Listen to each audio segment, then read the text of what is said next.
this week here on The Jam, we're rebuilding Chicago along with the help of finishing Chicago. Today in part one of our series, we sit down with Alderman Sawyer of the 6th Ward to discuss how gentrification in his neighborhood is helping to shape the new landscapes of his community.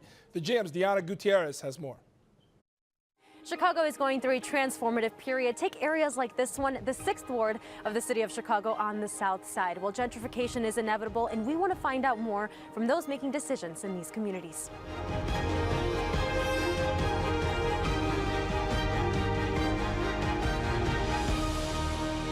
So, as we all know, you've had city government in your family for quite some time. So how was that growing up? I was the child that was destined to get involved in politics. I was the one that was really actively wanting to be involved. I wanted that life. I always learned from my dad. He always taught me a few simple things. One, always in council, learn how to count. He always told me to make friends, enemies come naturally. So I always take that in stride. I always try to be friendly to everyone. I try to be accommodating. So I want to focus on both sides of the story. So in your eyes, gentrification, what are the pros of that?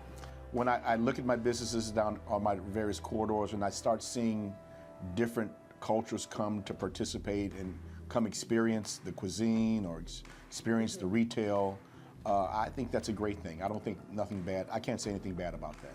Now, do you understand why some community members fear the influx of a certain type of community coming into their own communities? Oh, certainly. I understand the concerns people may have because they think that, you know, a different demographic is coming to their neighborhood, that things are going to change overnight.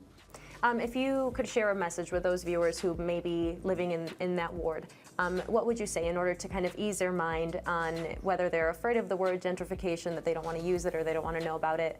How would you ease their mind a little bit? I'm embracing whoever wants to come into our neighborhood to experience the culture, experience, you know, the great things that we have to offer. And we're a culturally proud ward, and I think that because of that, people, once they move here, again, they stay here. 6th Ward is unique. It's a series of different neighborhoods intertwined into one that all have unique characteristics. Well, if you guys are in the 6th Ward and you want to reach out to Alderman Sawyer, you can do so at 6thward.com. Yeah, make sure you do that. And also make sure to tune in tomorrow because we have part 2 of Rebuilding Chicago when we meet Stephanie Hart. She's the owner of Brown Sugar Bakery, as you see her right there. It's on the south side. You don't want to miss the big surprise that we have for her. All right, and we want to thank our partners at Finishing Chicago for making Rebuilding Chicago possible. Thanks, guys.